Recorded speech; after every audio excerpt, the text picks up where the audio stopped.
Good morning. Hello friends. Welcome back to you in your channel Science Batka. Today we will learn about metals and non-metals chapter from class 8 science. Comes here activity 4.4 to be demonstrated by the teacher in the class. जो ये दिखाया गया है activity 4.4 वो demonstrate किया जा रहा है टीचर के द्वारा।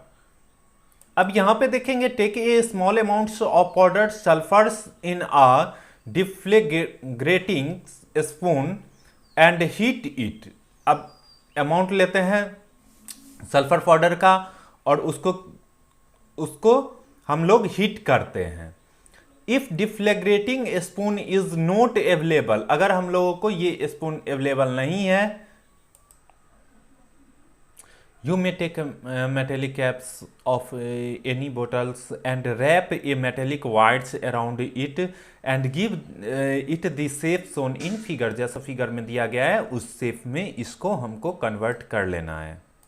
यहाँ पे आप लोगों को शेप दिख रहा होगा, या तो ये हमको स्पून लेना है या नहीं तो इस टाइप का हमको कन्वर्ट कर लेना है। As soon as sulphur starts burning introduce the spoon into a gas jar glass tumbler, cover the tumbler with a lid to ensure that the gas produced does not escape। अब जैसे ही वो burn करना start कर देता है तो उसको हम लोगों को कवर कर देना है टम्बलर को, और ऐसा करना है जो भी प्रोड्यूस हो रहा है उसमें गैस के फॉर्म में वो वहाँ से बाहर नहीं निकले। Remove the spoon after some times, add a small quantity of water into the tumbler and quickly replace the lid, shake the tumbler well, check the solution with red and blue litmus paper। अब हम लोगों को red और blue litmus paper से इस solution को check करना है। तो रेड और ब्लू लिटमस पेपर जो यहाँ पे लिया गया वो क्या शो करता है, जो भी हम लोगों का सॉल्यूशन आएगा वो अगर हम लोग एसिड है तो वो एसिड जो होगा वो ब्लू को रेड में कन्वर्ट कर देगा। अगर हम लोगों का सब्सटेंस एसिडिक नेचर में आ गया तो ये क्या करेगा, ब्लू टू रेड में कन्वर्ट कर देगा। और अगर ये बेसिक आ गया तो रेड टू ब्लू में, रेड से ये कन्वर्ट हो जाएगा ब्लू में, तब ये हो जाएगा सब्सटेंस बेसिक। और अगर ब्लू से ये कन्वर्ट हो गया, ब्लू से कन्वर्ट हो जाता है रेड में, तो ये सब्सटेंस हो जाता है acidic in nature. Now comes here the name of the product formed in the reaction of sulfur and oxygen is sulfur dioxide। जो भी फॉर्मेशन होगा इसमें प्रोडक्ट का वो क्या हो जाएगा, सल्फर और ऑक्सीजन के मिलने से, रिएक्शन करने से वो सल्फर डाइऑक्साइड का फॉर्मेशन करेगा। When sulphur dioxide is dissolve in water sulphurous acid is formed. जब भी सल्फर डाइऑक्साइड को हम लोग वाटर में डिसॉल्व करते हैं, मिलाते हैं, तो किस चीज का फॉर्मेशन करता है, सल्फरस एसिड का। The reaction can be given as follow. जो रिएक्शन होगा वो यहाँ पे दिया गया है SO2। सल्फर डाइऑक्साइड को SO2 लिखा जाता है, वाटर को H2O लिखा जाता है, दोनों मिक्सअप होते हैं। तो दोनों मिक्सअप के बाद हमको क्या फॉर्मेशन कर देता है, H2SO3। ये दोनों मिक्सअप होके क्या बना लेते हैं, H2SO3 जो है वो इसका फॉर्मेशन कर लेता है। This sulphurous asset turns blue litmus paper red. अब ये सल्फरस एसिड है तो एसिड का क्या काम होता है, ब्लू लिटमस पेपर को रेड में कन्वर्ट कर देने के लिए। Generally oxides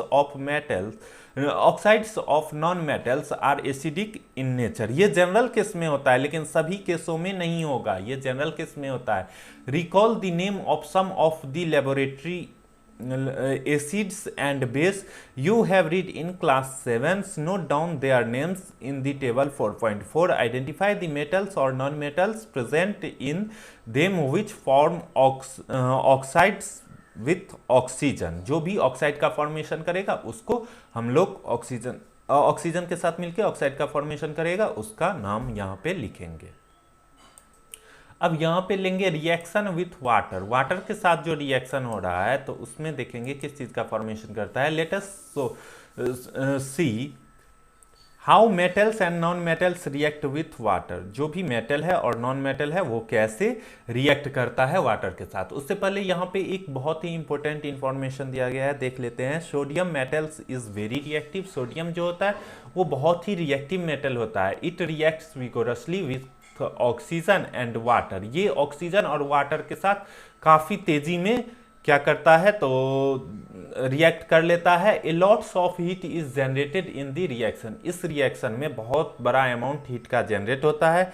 it is therefore stored in kerosene, इसीलिए इसको हम लोग कहाँ पे स्टोर करके रखते हैं, किरोसिन में। क्वेश्चन आएगा why we store the sulphur in the sodium in kerosene, sodium को हम लोग किरोसिन में क्यों डिजोल्व करके रखते हैं, तो आंसर वही हो जाएगा जो ये बहुत ही रिएक्टिव मेटल होता है जो कि एयर के अपीयरेंस में अपने आप बर्न कर जाएगा, क्योंकि एयर में ऑक्सीजन का अपीयरेंस रहता है, या वाटर में रखेंगे तो भी बर्न कर जाएगा, वाटर में H2O ऑक्सीजन का अमाउंट्स रहता है, तो ये ऑक्सीजन से काफ़ी तेज़ी से रिएक्ट कर लेता है और बर्न करके हीट एनर्जी प्रोड्यूस कर देता है, इसीलिए इसको किरोसिन में रखा जाता है।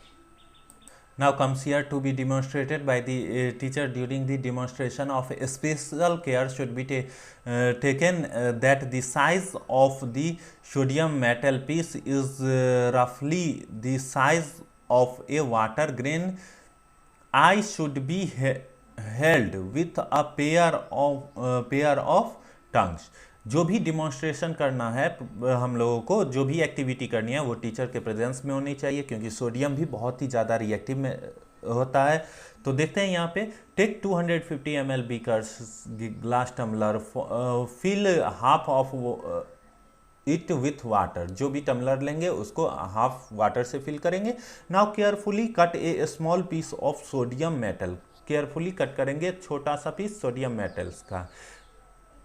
Dry it using filter papers and wrap it in a small piece of cotton, उसको छोटे से स्मॉल पीस जो कॉटन का होगा उसमें रैप कर देंगे। Put the sodium piece wrapped in cotton into the beaker, अब जो सोडियम का पीस लिए हैं रैप करके कॉटन में, उसको बीकर में रखेंगे। ऑब्जर्व केयरफुली, उसको केयरफुली ऑब्जर्व करेंगे। During observation keep away from the beaker, अब इस ऑब्जर्वेशन के टाइम में क्या करेंगे, हम लोग दूर रहेंगे बीकर से। When reaction stops touch the beaker, जब भी रिएक्शन स्टॉप हो जाएगा तब हम लोग टच करेंगे बीकर को। व्हाट डू यू फील, कैसा आप फील कर रहे हैं। Has the beaker becomes hot, test the solution with the red blue litmus paper, is the solution acidic और बेसिक। अब उस टाइम हमको देखना है जो क्या बीकर हॉट हो रहा है, अगर रिएक्शन करेगा तो हॉटनेस का अमाउंट्स आएगा, अगर हीट एनर्जी को रिलीज करेगा तो।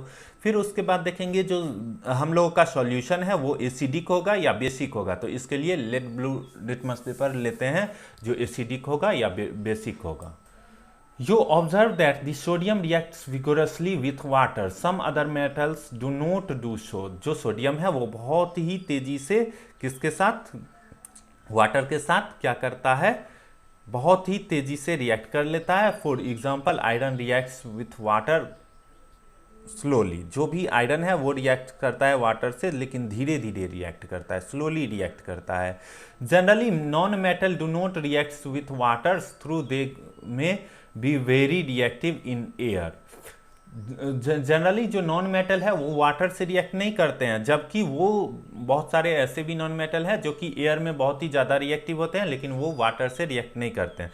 सच non metals are stored in water, अब जो वाटर से रिएक्ट नहीं करेगा उसको हम लोग वाटर में आसानी से रख सकते हैं। For example phosphorus is a very reactive non metals, it catch fires if exposed in air. जो फॉस्फोरस होता है वो बहुत ही रिएक्टिव नॉन मेटल्स होता है, ये क्या कर सकता है, फायर को भी कैच कर लेता है। To prevents the contact of phosphorus with atmospheric oxygen it is stored in water, जो फॉस्फोरस है उसको ऑक्सीजन से दूर रखने के लिए हम लोग क्या करते हैं, वाटर में उसको रखते हैं। रिएक्शन विथ एसिड्स, जो रिएक्शन होता है एसिड का वो देखेंगे। Let us see how metals and non metals behave with acid, अब हम लोगों को देखना है मेटल और नॉन मेटल कैसे। Is there a difference in the way metals and non-metals react with acid, what could be the pop sound? जो सनसनाहट का साउंड होता है, थोड़ा थोड़ा साउंड होता है, उसको पॉप साउंड बोला जाता है। तो ये पॉप का साउंड अवेलेबल हो जाता है। Pop sound in some case be due to when the burning match stick is brought near the mouth of the test tubes. You must have found that non-metals generally do not react with acid, but metals react with acid and produce hydrogen gas. जो non metal होता है वो generally acid के साथ react नहीं करता है, जो मेटल होता है वो एसिड के साथ रिएक्ट करता है और हाइड्रोजन गैस प्रोड्यूस करता है। दी Burns while a pop sounds, अब ये बर्न्स करता है पॉप साउंड के साथ। You must have noticed that copper does not react with dilute hydrochloric acids when on heating, but it reacts with sulphuric acid. जब भी जो भी कॉपर होता है वो रिएक्ट नहीं करता है हाइड्रोक्लोरिक HCl के साथ, कॉपर रिएक्ट नहीं करता है हीट करने पर, लेकिन ये रिएक्ट करता है किसके साथ? तो सल्फ्यूरिक एसिड के साथ। अब रिएक्शन विथ बेस, बेस के साथ रिएक्शन देखते हैं।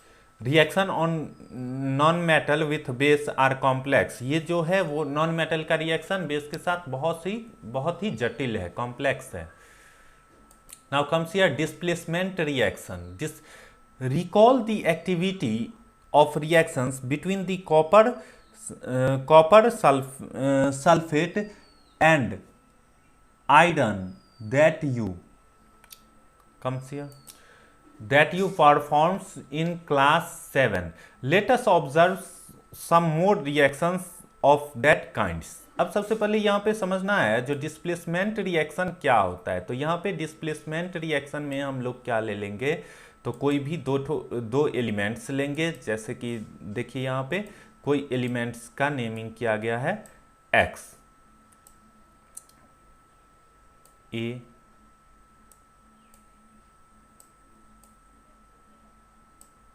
Plus y।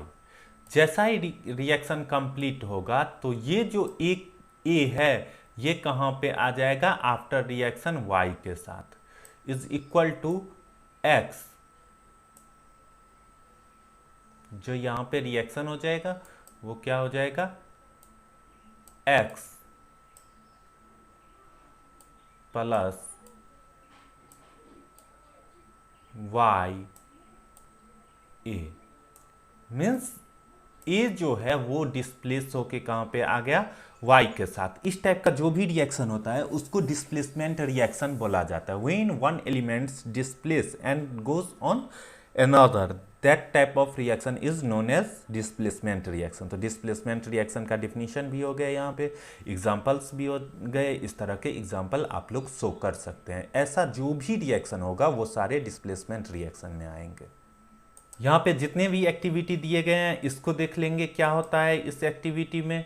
तो इस एक्टिविटी में होंगे CuSO4 प्लस Zn। अब ये जैसे ही रिएक्ट करेगा तो किस चीज का फॉर्मेशन करेगा? ZnSO4 plus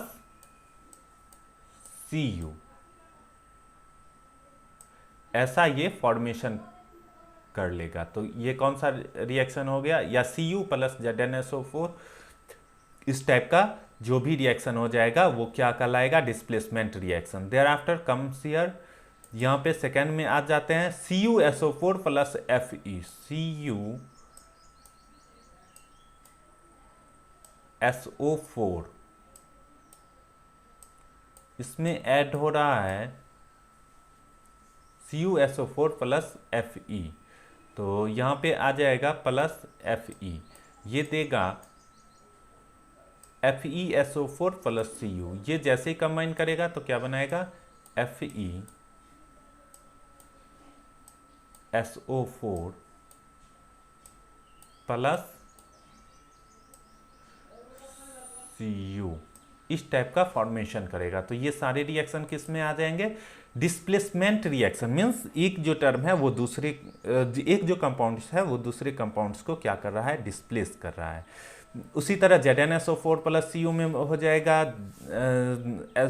CuSO4 plus Zn, FeSO4 plus Cu में हो जाएगा CuSO4 plus Fe, ZnSO4 plus Fe में हो जाएगा FeSO4 प्लस Zn। इस तरह के जो भी रिएक्शन होते हैं वो क्या जाते हैं, displacement.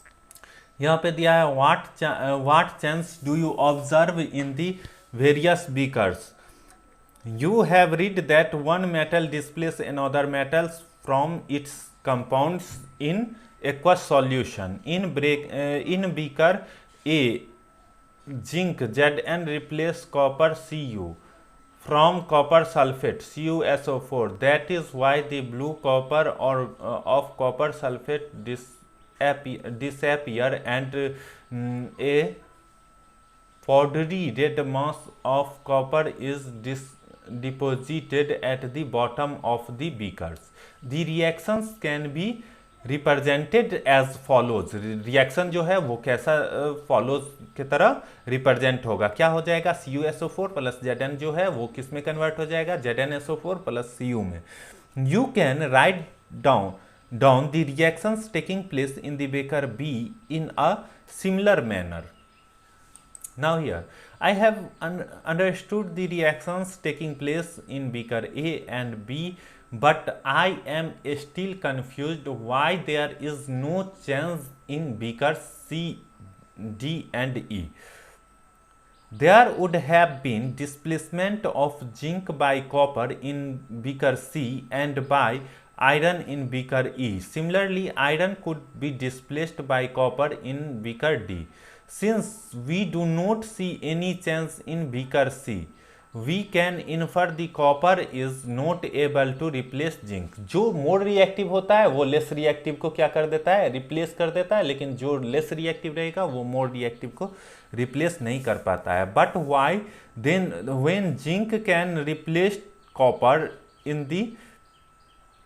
in beaker A, why cannot copper replace zinc in beaker C? Remember that since science is not arbitrary, it follows definite rules based on facts. Science क्या है, वो डिफिनिट रूल को फॉलो करता है जो कि बेस्ड होता है किसी भी सच्चाई पे।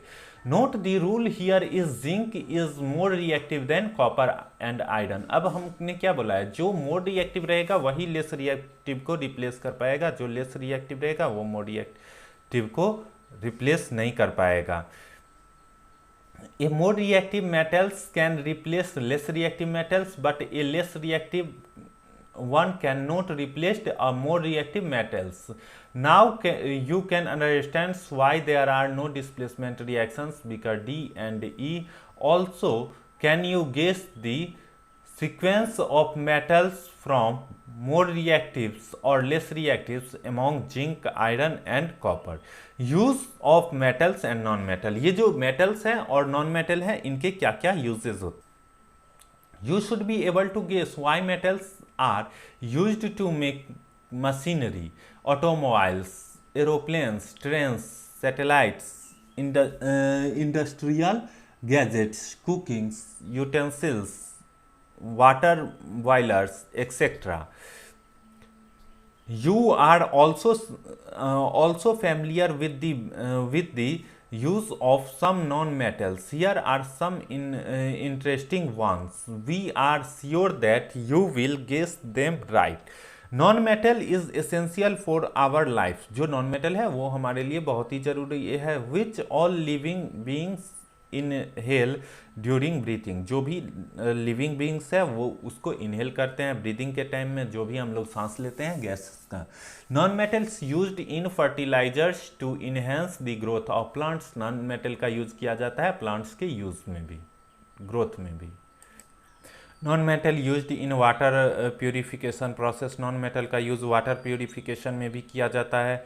Non-metal used in purple colored solutions which is applied on wounds as an antiseptics, non metal used in cracks, जो भी क्रैक्स कर जाते हैं तो उसमें भी नॉन मेटल का यूज़ किया जाता है। You may add some more uses of metals and non metal from your experience. अब जो कुछ और भी है उसको भी हम लोग अपने एक्सपीरियंस से ऐड कर सकते हैं। यहाँ पे 2 क्वेश्चन दिए गए हैं। फर्स्ट में है I heard that magnesium is found in plants. जो भी मैग्नीशियम होता है वो कहाँ पे पाया जाता है? प्लांट में। वो किस फॉर्म में पाया जाता है? In what form it found in them. जो भी मैग्नीशियम रहता है वो प्लांट में क्लोरोफिल के रूप में पाया जाता है। तो इसका आंसर हो जाएगा क्लोरोफिल के रूप में पाया जाता है। क्लोरोफिल का क्या वर्क होता है? तो ये फूड प्रिपेयर करता है। ये जो है सनलाइट उसको एब्जॉर्ब करने में हेल्पफुल रहता है, जिसके कारण कि प्लांट्स फूड प्रिपेयर कर पाते हैं। तो ये क्लोरोफिल के रूप में हो गया। सेकेंड क्वेश्चन है in the doctor reported iron deficiency in my body, where is iron in my body. जो आयरन का अमाउंट्स है वो हमारे बॉडी में कहाँ पे रहता है? तो जो आयरन का अमाउंट्स है वो हमारे बॉडी में आरबीसी जो होता है, रेड ब्लड सेल, आरबीसी में अपीयर रहते हैं। जो भी आयरन का अमाउंट्स होता है वो आरबीसी जो हमारे बॉडी में होता है उसमें अपीयर होता है। रेड ब्लड सेल में ये अपीयर होते हैं आरबीसी में। फर्स्ट क्वेश्चन में यहाँ पे दिया गया है जो which of the following can be beaten into thin sheet. Thin sheet में किसको बीट किया जाता है? तो जो हमारा जिंक रहता है उसको हम लोग थिन शीट में बीट कर देते हैं। Which among the following is correct. जो हम लोगों का करेक्ट है इसमें से चूज करना है। तो करेक्ट हो जाएगा जनरली मेटल्स आर डक्टाइल। जो मेटल्स होते हैं वो क्या होते हैं? डक्टाइल इन नेचर भी होते हैं। Now comes on next question. यहाँ phosphorus is a very reactive answer हो जाएगा। ये इसका हो जाएगा रिएक्टिव नॉन मेटल। फॉस्फोरस जो है वो बहुत ही ज़्यादा रिएक्टिव नॉन, ये क्या है? बहुत ही ज़्यादा रिएक्टिव नॉन मेटल है। Metals are good conductor of heat and electricity. Good हो जाएगा यहाँ पे इलेक्ट्रिसिटी हो जाएगी। Metals are good conductor of heat and electricity. Next में है iron is reactive than copper. More हो जाएगा यहाँ पे, आंसर में आ जाएगा more. Iron is more reactive than copper. Next question है metal reacts with acid to produce, metals react with acid to produce hydrogen gas. Now comes on make T for the statement true, F for the F if it is false. जो true है उसके लिए T use करेंगे, जो false है उसके लिए F use. Generally metals and non metal reacts with acids। तो जो मेटल नॉन मेटल है वो रिएक्ट्स करते हैं एसिड के साथ, तो ये क्या हो जाएगा? फॉल्स हो जाएगा। ये स्टेटमेंट फॉल्स आ जाएगा। तो ये यहाँ पे हम लोग F लिख देंगे, फॉल्स।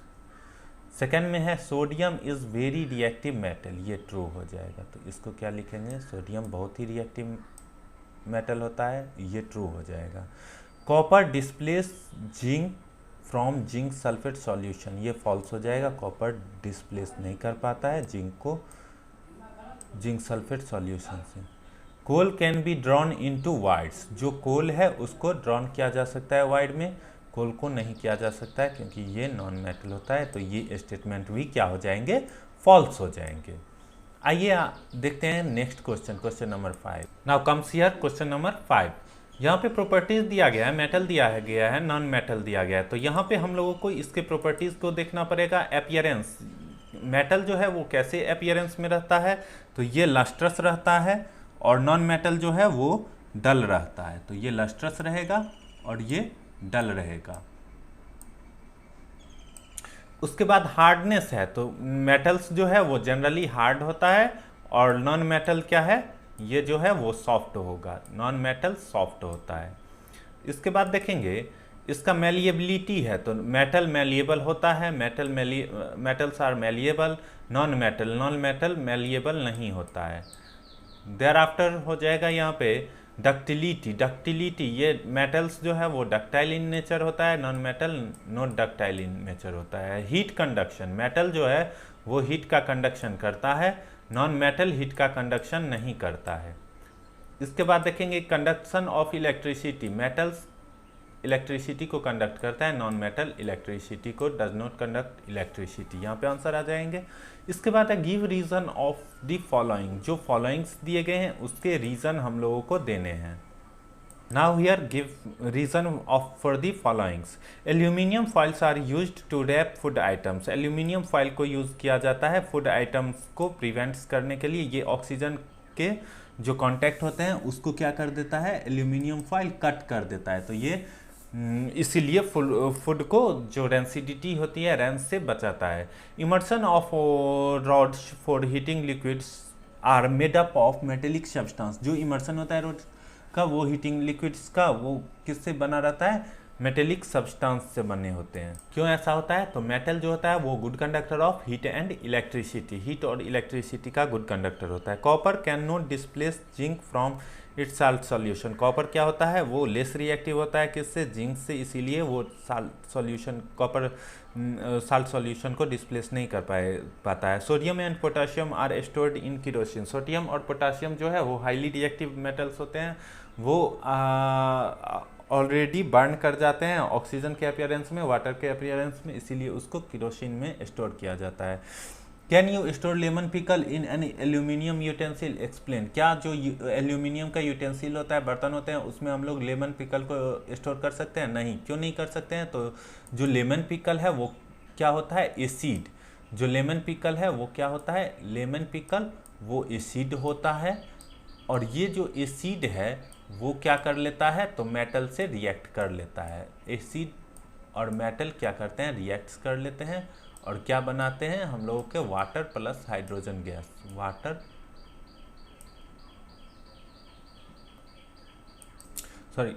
नहीं, यहाँ पे हो जाएगा साल्ट प्लस हाइड्रोजन गैस। ये साल्ट प्लस हाइड्रोजन गैस का फॉर्मेशन कर लेता है। इस रीज़न से क्या होता है, तो हमारा जो हाइड्रोजन गैस साल्ट प्लस ये हाइड्रोजन गैस का फॉर्मेशन कर लेगा, इसीलिए अब मेरा जो लेमन पिकल है, अचार जो है वो ख़राब हो जाएगा, इसीलिए हम लोग उसको स्टोर नहीं कर सकते हैं। यूज़ के अकॉर्डिंग यहाँ पे हम लोगों को मैच कराना है। गोल्ड का यूज़ हम लोग कहाँ करते हैं, तो गोल्ड जो भी ज्वेलरी का वर्क होता है उसके लिए हम लोग किस चीज़ का यूज़ करते हैं, गोल्ड का यूज़ करते हैं। गोल्ड आ जाएगा ज्वेलरी बनाने में। फिर आयरन का वर्क कब होता है, तो आयरन का जो भी मशीनरी सामान होते हैं उसको बनाने के लिए आयरन का यूज़ किया जाता है। फिर एल्यूमिनियम का वर्क, तो जो भी फूड आइटम्स होता है हम लोगों को उसके रैपिंग में क्या करते हैं, एल्यूमिनियम का फॉइल का ज़रूरत पड़ता है। फूड रैपिंग फूड्स करने के लिए एल्यूमिनियम फॉइल का यूज़ करते हैं हम लोग। फिर कार्बन का एज अ फ्यूल हम लोग यूज़ कर लेते हैं, तो कार्बन आ जाएगा हम लोगों का एज अ फ्यूल, हम लोग यूज़ कर लेते हैं कार्बन का। कॉपर, इलेक्ट्रिक वायर जो होता है वो कॉपर से प्रिपेयर किए जाते हैं, तो इलेक्ट्रिक वायर में क्या हो जाएगा, कॉपर का यूज़ हो जाता है। मरकरी का यूज़ हम सभी जानते हैं, थर्मामीटर में टेम्परेचर मेजरमेंट के लिए किया जाता है, तो मरकरी का क्या हो जाएगा, ये थर्मामीटर हो जाएगा। Now next question is, what happens dilute sulfuric acid is produced on a copper plate? Copper जो है वो डाइल्यूट सल्फ्यूरिक एसिड से कोई रिएक्शन नहीं करता है, तो क्या होगा, नो रिएक्शन। आंसर में आ जाएगा no reaction, no reaction. Second में है iron nail is placed in copper sulphate solution, write the word of the equation involves. जैसे ही हम लोग आयरन नेल को कॉपर सल्फेट सॉल्यूशन में इन्वॉल्व कराते हैं तो FeCuSO4 होता है, इसका आ जाता है FeCuSO4, Fe जो कि आयरन का होता है Fe plus CuSO4, Fe plus CuSO4 देगा FeSO4 plus Cu। Next question में Sonali tooks the piece of burning charcoals and collected the gas involved in the test tube. How will she find the nature of the gas? Nature of the gas check करने के लिए हम लोग किस चीज़ का use करेंगे, litmus paper का। हम लोग लिटमस पेपर का यूज़ करेंगे। जो लिटमस पेपर रेड एसिड रहेगा तो ब्लू टू रेड हो जाएगा, और अगर बेस है तो रेड टू ब्लू आ जाएगा। Write down the equation of all reaction taking place in this process. अब कोई भी कार्बन ऑक्सीजन के अपीयरेंस में अगर आ रहा है, ऑक्सीजन का अपीयरेंस है, तो C+O2 हो जाएगा। तो क्या किस चीज़ का फॉर्मेशन होगा, ये CO2 का फॉर्मेशन करेगा। CO2 यही रिएक्शन हो जाएगा, CO2 का फॉर्मेशन करेगा।